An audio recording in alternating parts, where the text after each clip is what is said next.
กระทรวงแรงงานและสวัสดิการสังคม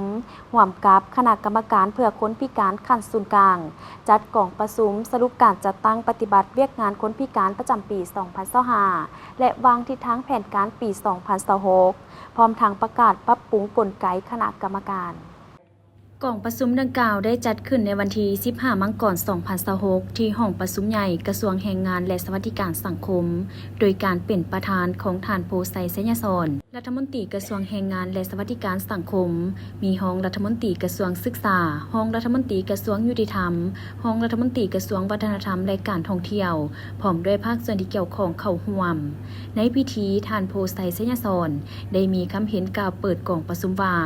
ตลอดระยะผ่านมารัฐบาลได้เอาใจใส่ในการสุขยูส่งเสริมและสร้างเงื่อนไขแก่คนพิการให้ได้รับการพัฒนาเป็นก้าวๆเพื่อเฮ็ดให้มีความเสมอภาคด้านการเมืองเศรษฐกิจสังคมและวัฒนธรรมรับประกันการเสื่อมสารเวียกงานคนพิการเข้าในนิติกรรมแผนพัฒนาเศรษฐกิจสังคมแห่งชาติและแผนพัฒนาของแขนงการที่เกี่ยวข้องแต่ละระยะสำหรับเวียกงานคนพิการแม่นพัวพันถึงหลายแขนงการและมีความรับผิดชอบโดยกงของคณะกรรมการแห่งชาติเพื่อคนพิการซึ่งได้มีการปรับปรุงกลไกให้สอดคล้องกับเวียกงานตัวจริงแต่ละระยะเป้าหมายการพัฒนาแบบยืนยง 2030 และแผนพัฒนาเศรษฐกิจสังคม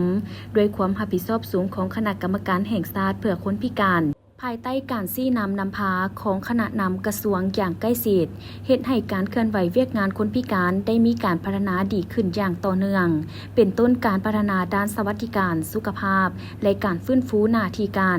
การศึกษาและกีฬาการฝึกอบรมวิชาชีพและส่งเสริมเวียกเฮ็ดงานทำเพื่อสร้างรายได้ยกระดับชีวิตการเป็นอยู่ของคนพิการและครอบครัวดีขึ้นและก้าวไปสู่การลดผ่อนความทุกข์ยากได้เทื่อละก้าว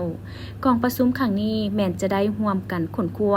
หลายปัญหาที่สำคัญเป็นต้นการสรุปเวียกงานคนพิการประจำปี 2025 และทิศทางแผนการปี 2026 การปรับปรุงกลไกคณะกรรมการซึ่งจะได้รับรองและประกาศใช้เกี่ยวกับการแบ่งความรับผิดชอบใหม่ของคณะกรรมการและคณะประสานงานเพื่อคนพิการขั้นศูนย์กลางแนะใส่เฮ็ดให้การเคลื่อนไหวเวียกงานมีความคล่องตัวว่องไวและมีประสิทธิผลสูงนอกนั้นยังได้ยกเอาห่างดำนัดว่าด้วยกองทุนคนพิการขึ้นมาปรึกษาหารือเพื่อให้บรรดาท่านได้ประกอบคำเห็นเพื่อให้พวกเขามีกองทุนที่มั่นคงและยืนยงแนะใส่ช่วยเหลือคนพิการในระยะยาวโดยลงลึกประกอบคำคิดคำเห็นเกี่ยวกับแหล่งรายรับของกองทุนและวิธีการคุ้มครองกองทุนดังกล่าวเพื่อเฮ็ดให้กองประชุมครั้งนี้บรรลุมรรคผลสูงสุดยังจะได้ร่วมกันขนคว้าหลายปัญหาที่สำคัญตื่มอีก